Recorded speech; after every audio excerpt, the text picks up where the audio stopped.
My life has always been a relentless grind of ambition, sweat, and unwavering loyalty to my family. From the earliest days I can remember, I was immersed in the world my father had built with his bare hands. Richard Carter, my father, was a self-made entrepreneur who clawed his way up from the dusty streets of a small Midwestern town. He started with nothing but a pickup truck and a toolbox, taking on odd jobs as a handyman before founding Carter Construction and Real Estate. The business was modest in scope, mostly small and mid-sized projects like renovating old homes, building community centers, and developing modest apartment blocks. It never reached the heights of the corporate giants, but what set it apart was my father's unshakable integrity. In an industry rife with cut corners and shady deals, his word was gold. Clients trusted him because he delivered on promises, no matter the cost. "A man's reputation is his true fortune," he'd often say, his voice gravelly from years of shouting over construction noise. As I came of age, watching him negotiate contracts and oversee sites, I became captivated by that world of deals, blueprints, and handshakes. I dreamed of carrying his legacy forward, of expanding what he'd built into something even greater.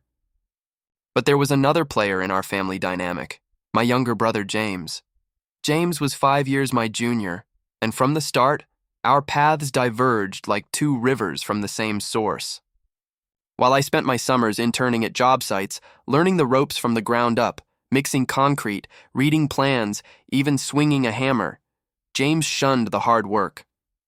He was the golden boy, charming and quick-witted, but always chasing shortcuts. He'd skip school to hang out with friends, dreaming of fast cars and easy money, rather than the slow build of a business. My father saw it early on. "Son," he'd pull me aside after one of James's escapades, like the time he crashed the family car joyriding. "Keep an eye on James. He's reckless, but he's your brother. Family sticks together through thick and thin." Those words etched themselves into my soul. I took them to heart, vowing to protect James, to guide him if I could. When my father's health began to fail, a slow decline from years of stress and long hours on site, I made the decision that shaped everything to come. The company would be run by both of us, James and me. I hoped that sharing the responsibility would instill some discipline in him, that he'd rise to the occasion under my watchful eye. After my father's death, the weight of the company fell squarely on our shoulders. The funeral was a blur of condolences and whispered concerns about the future. "Richard built something solid," people said, clapping me on the back. "You'll keep it going." At first, we managed to hold it together. I threw myself into the work with everything I had, securing new clients through late-night calls, overseeing projects from dawn till dusk, burning the midnight oil in endless meetings with architects, suppliers, and investors. The grind was familiar. It was what I'd trained for. James, meanwhile, played the charmer. He'd waltz into the office mid-morning, flash his winning smile, and say, "You've got this, big brother. I'll handle the back-end stuff. Don't worry about a thing." I trusted him. Why wouldn't I? He was family. Blind to the cracks forming beneath the surface, I focused on growth. We landed a few solid contracts, a strip mall renovation here, a series of townhomes there, and for a while it felt like we were honoring our father's memory. But soon the signs started appearing. Subtle at first, like hairline fractures in a foundation, deals I'd painstakingly negotiated, hours spent haggling over terms, ensuring every clause was ironclad, would collapse without warning. A client who'd shaken my hand and promised commitment would back out, citing unforeseen issues. Projects with signed contracts stalled inexplicably, permits delayed, materials short, budgets overrun. I dismissed it as bad luck initially. The construction world is unpredictable after all. Market fluctuations, regulatory hurdles, the occasional dishonest subcontractor. But the pattern grew undeniable, a string of misfortunes that seemed too targeted to be coincidence. One sweltering afternoon, as I pored over blueprints in my cluttered office, the company accountant, Mr. Harlan, a bespectacled man in his 60s who'd been with us since Dad's early days, approached me hesitantly. His voice was low, almost a whisper, as if the walls had ears. "Sir, I need to show you something. These signatures, they don't look like yours, but they're on documents alongside James's." He handed me a stack of papers, contracts for a warehouse build, invoices for supplies, even a loan application. I scanned them, my stomach dropping like a lead weight. Agreements bearing my name, signed in a hand that wasn't mine. The loops on the C were too flamboyant, the slant too aggressive. It was close enough to fool a casual glance, but not me. A chill ran through me, raising the hairs on my arms. Was James forging my signature? My own brother? The thought was poison, twisting in my gut. I pushed it away, refusing to believe it. No, I told myself, he wouldn't betray me like that. Not after everything. I let it go, chalking it up to a clerical error, perhaps a rushed assistant or a mix-up in filing. But doubt lingered like a shadow, darkening my thoughts even as I buried myself deeper in work. The family watched me closely during those months. As the eldest son, they expected me to steer the company to new heights, to embody my father's spirit. Family gatherings, Sunday dinners at my mother's house, holidays with aunts, uncles, and cousins became arenas of subtle judgment. But increasingly, James stole the spotlight. What charisma, they'd say, laughing at his jokes, hanging on his stories of big wins. He's so sharp, so modern. The company's lucky to have him. I'd nod politely, forcing a smile, but inside, I wondered if my relentless work ethic paled against James's easy charm. Maybe I was just the grunt, the one who did the heavy lifting while he was the star, the face of the business. I stayed silent, internalizing the comparisons, letting them fuel my drive rather than spark confrontation. After all, family unity was paramount. Dad had drilled that into us. But the isolation grew, a quiet ache that followed me home each night. One stormy evening, long after the office had emptied, I stayed late, sifting through neglected files in the storage room.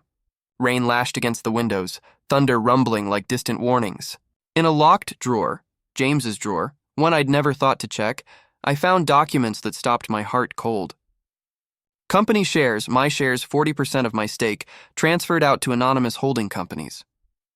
The signature? Mine, or so it appeared. But I hadn't signed a thing. The dates aligned with nights I'd been out of town on site visits, trusting James to hold the fort. My hands shook as the truth crashed over me like a wave. James had done this. My brother, my blood, was stealing my legacy piece by piece. The betrayal cut deeper than any knife, a visceral pain that left me gasping. All those years I'd protected him, from schoolyard bullies, from Dad's stern lectures, from his own foolish mistakes, and this was how he repaid me? Dismantling my world from the inside? I could have stormed into his office the next day, exposed him to the family in a blaze of righteous fury. But rage wouldn't win this war. It would only fracture us further, turning brother against brother in a public spectacle. No, I chose silence, a weapon sharper than any outburst. Let him think I was oblivious. Let him overextend. That night I sat alone in my dimly lit study at home, tears burning my eyes as memories flooded back. Dad teaching us to ride bikes, James's laughter echoing. Family vacations where we'd promised to always have each other's backs. But a fire ignited in my chest, hot and unyielding. I swore to myself, I'd defeat James, not with shouts or accusations, but with cunning, hard work, and unrelenting focus. He'd built his empire on lies. I'd build mine on truth. This was no longer about survival, it was about reclamation. From that moment, I became a shadow operative in my own company. I began scrutinizing every document, every signature, every deal with forensic precision. Late nights turned into all-nighters. Coffee my constant companion as I cross-referenced ledgers, emails, and bank statements. The deeper I dug, the clearer his deception became. James had been moving pieces in the dark for months, perhaps years, rerouting funds to personal accounts, inflating expenses to siphon cash, even undercutting my negotiations by whispering doubts to clients behind my back. He'd forged alliances with shady suppliers who kicked back bribes, all while presenting himself as the innovative visionary. The accountant, Mr. Harlan, confided more as my trust in him grew. One day, in the quiet of the break room, he leaned in. "Sir, James takes files home at night. Says you've approved it. He's got a safe in his apartment, I've heard." I stared, incredulous. "And you didn't question him?" "He's a director," he mumbled, averting his eyes. "Said it's a family matter." "What could I do?" I didn't want to rock the boat. Fury surged through me like electricity, but I swallowed it down, clenching my fists under the table. This wasn't the time to explode, it was the time to plan.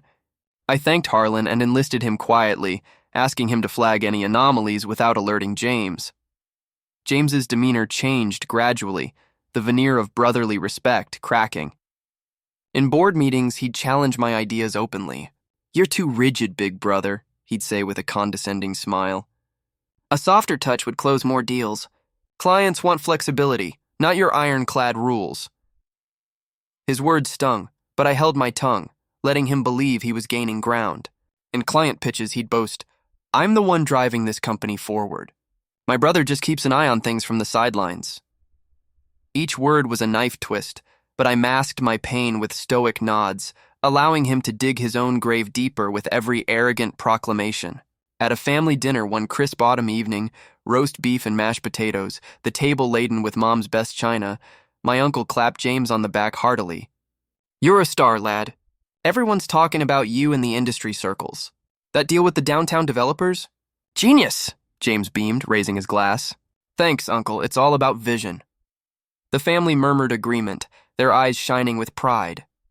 I smiled thinly from my seat, sipping my wine, thinking, they don't see the snake beneath the charm, but they will. Months later, the blow that nearly broke me came.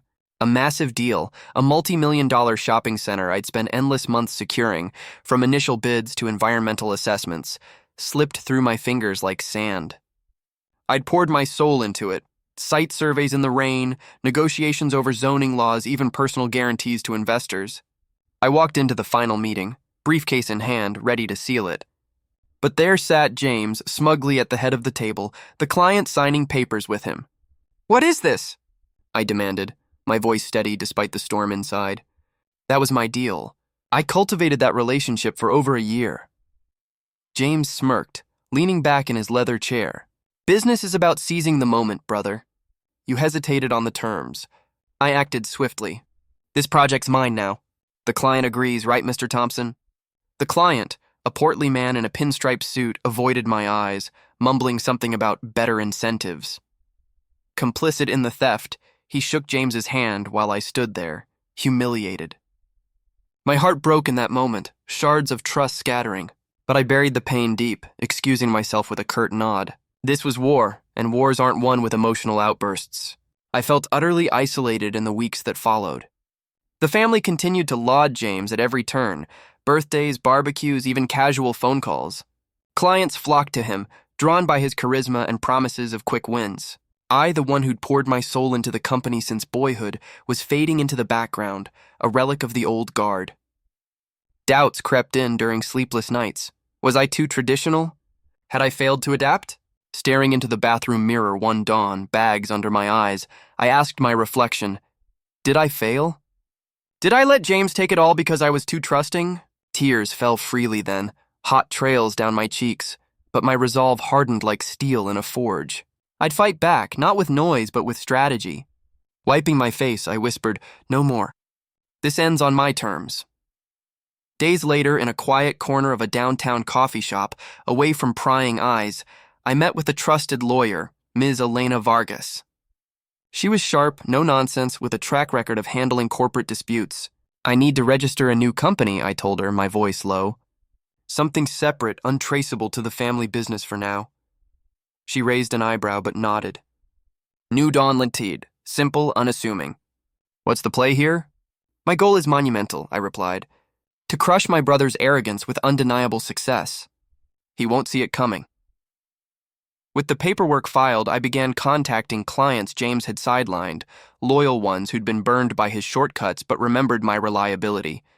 I met them in discreet locations, back booths in diners, neutral hotel lobbies. "This stays between us," I said, outlining competitive bids. "James won't know a thing. You'll get the quality you deserve." They agreed instantly, almost eagerly. They knew my mind, not James's charm, drove real results. Word spread quietly in industry whispers, and soon inquiries came in without solicitation. By night, in my home office, a converted spare room stacked with files and glowing screens, I crafted contracts, sent encrypted emails, planned projects down to the last nail.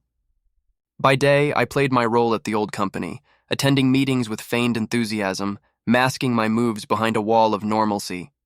James's business was crumbling under his reckless deals, over-leveraged loans, disputes with unions, even whispers of regulatory violations, while New Dawn grew stronger in the shadows.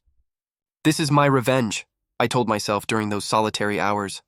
No accusations, no drama, just irrefutable results. I wasn't alone for long. Sarah Thompson, a sharp accountant from the old company, mid-30s with keen eyes and a no-frills ponytail, had seen through James's lies early on. One evening, as I packed up late, she approached my desk hesitantly. "I know what he's doing," she whispered, glancing over her shoulder. "I've seen the discrepancies in the books, the unauthorized transfers. It's not right. I want to help." Her words were a lifeline. I studied her face, searching for deceit, but found only sincerity. "Why risk it?" I asked. "Because integrity matters," she replied firmly. "Your father built this on trust. James is destroying it. Let me join you." Sarah became my eyes and ears, a crucial ally. She flagged suspicious transactions during the day, smuggled key documents after hours, and eventually jumped ship to New Dawn full-time. Her loyalty fueled my resolve. We became a team, brainstorming over takeout in my office. "We'll bring him down together," she said one night, her voice steady as she highlighted a forged invoice. Step by step. I knew this was a long game, a marathon of patience amid the sprint of daily betrayals. But a strange calm settled over me like the eye of a storm. One day the family, clients, and investors would see James's true face exposed. My silence would be my ultimate triumph. That first week after my vow, I worked past midnight every night, the house dark and silent, except for the hum of my computer. My desk was lit by a single lamp, casting long shadows across stacks of papers. Peace mingled with fire, peace from finally taking control of my destiny, fire for the battle ahead. Sarah often joined me, poring over files with a focused intensity. "He's slipping more each day," she said once, pointing to a poorly concealed forged contract. "Overconfident. That's his weakness." I finalized New Dawn's legal framework with Ms. Vargas, ensuring the structure was clean, compliant, and scalable. No loopholes, no shortcuts, everything by the book. My first strategic move was to reconnect with old clients, those who valued my meticulous work but had been pushed away by James's office politics and empty promises.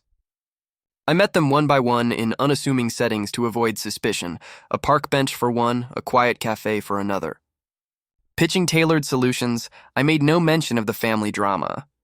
"I'll oversee your project personally," I promised, detailing timelines and budgets with precision.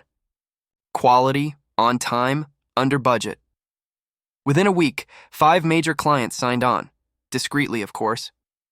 Their trust was returning, not with fanfare or press releases, but with the quiet strength of proven results.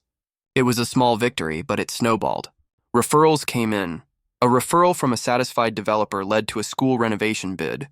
Another from a real estate agent brought a commercial strip.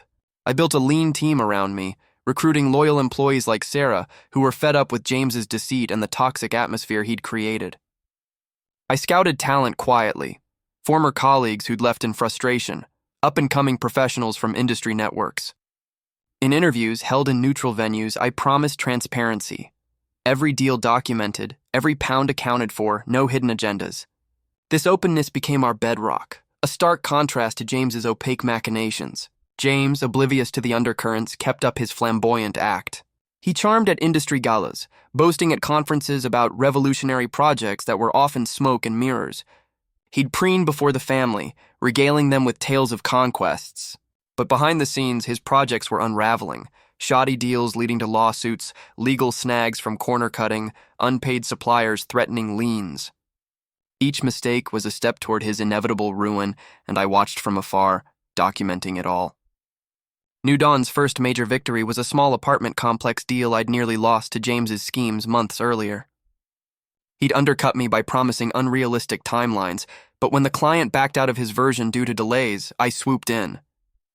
I restructured the proposal, secured ethical funding from a new bank partner, and broke ground on schedule. Local papers sang our praises. New Dawn Linteed reshapes the city with innovative, reliable builds. It was not just a financial win, a solid profit margin that funded further growth, but a reputational coup. The article didn't mention the family ties, but industry insiders knew. As word spread, clients, suppliers, and even disillusioned partners began gravitating to New Dawn.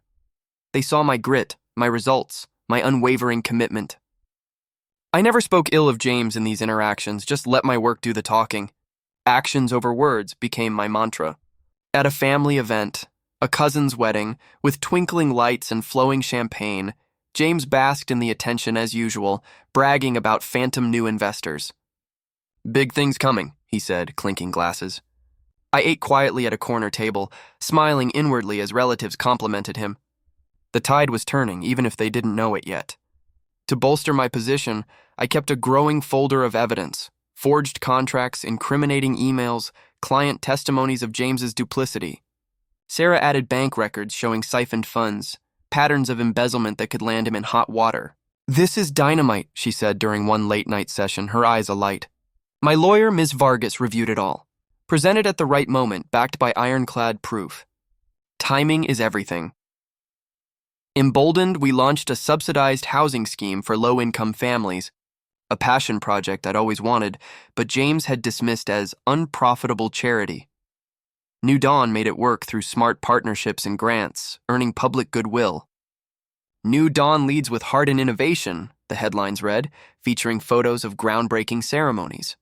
James's star was dimming as mine rose, his projects mired in scandals while ours flourished. One crisp winter night, gazing at the city lights from my new office balcony, a modest space in a co-working building to keep overhead low, I felt a quiet certainty wash over me.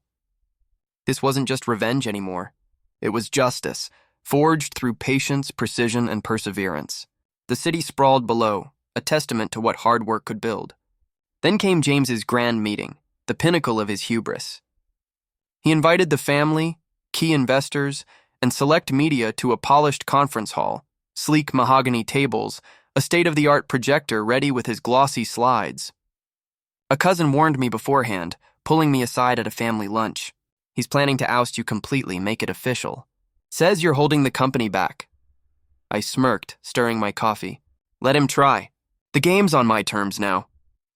James entered the room that day like a conqueror, suited up in Italian wool, a thick file in hand, his smile practiced and predatory.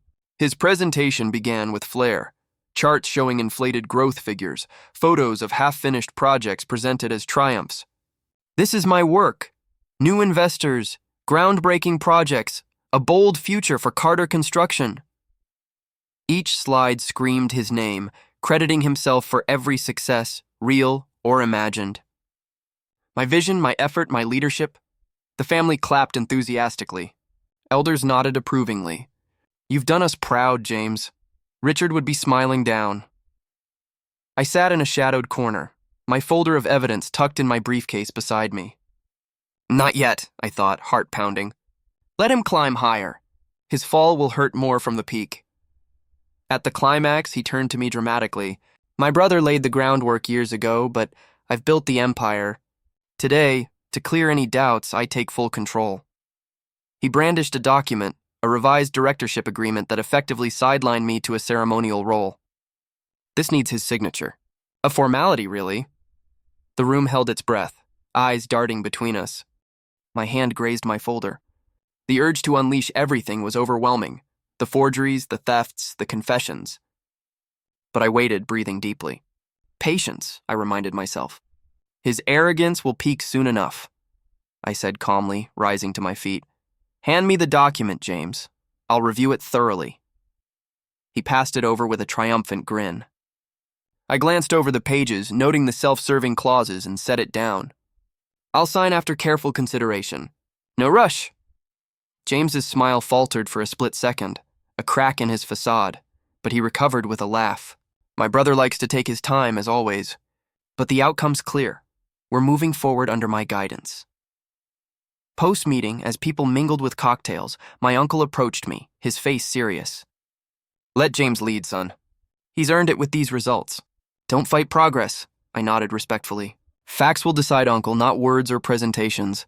Time will tell." That night, back in my office with Sarah and Ms. Vargas, I laid out the plan. "It's time," I said, spreading the evidence across the table. "We go public, not with accusations, but with success that exposes his failures." We scheduled a press conference for the following week, unveiling 2 flagship projects, an expansion of the housing scheme and a state-of-the-art commercial plaza.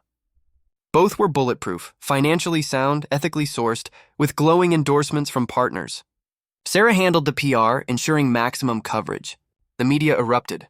New Dawn landed, the city's new powerhouse, blared the front pages with interviews praising our innovation and integrity. Investors who'd been wavering on James's promises called me directly, eager to switch allegiances. James's face, when he saw the news on his morning feed, must have been a study in shock and fury. He called me that afternoon, his voice laced with venom. "What the hell is this?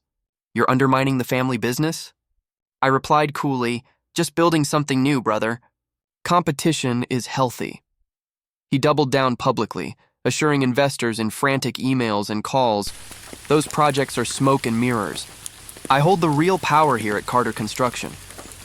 But his empire was crumbling under mounting debt, lawsuits from defrauded clients, and regulatory scrutiny. Truth has short legs, but it runs fast when unleashed. In a desperate bid, James announced he'd list the family company on the stock exchange. "My brother's era is over," he declared in a press release. "Investors want a modern leader like me. This IPO will crown our success." The family cheered the news at a celebratory dinner, toasting to James's vision. I smiled from my seat, knowing the endgame was near.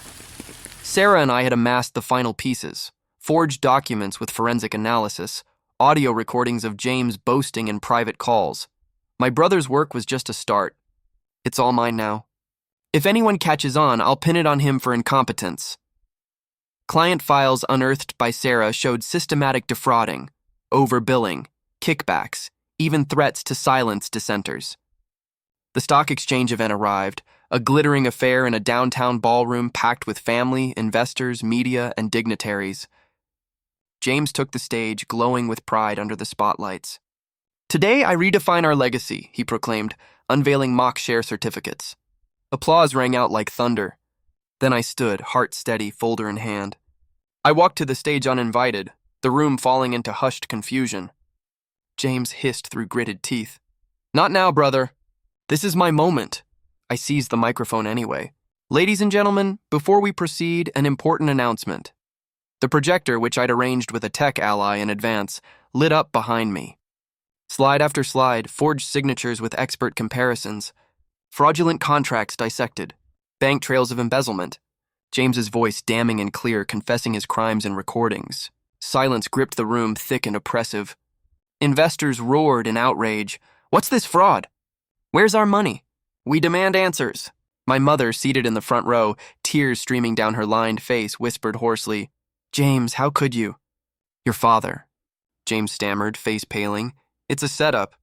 Fabricated lies. He's jealous." I smiled calmly, the weight lifting from my shoulders. "Let the authorities decide. The evidence speaks for itself."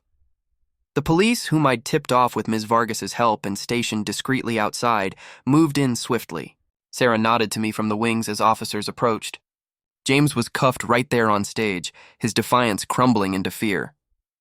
"This was a conspiracy," he shouted, struggling futilely. "You'll pay for this." No one cared.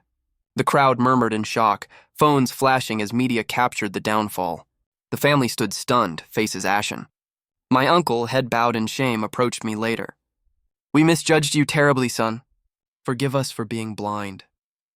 "Time judged him," I replied softly. "Truth buries those who try to bury it." We move forward now.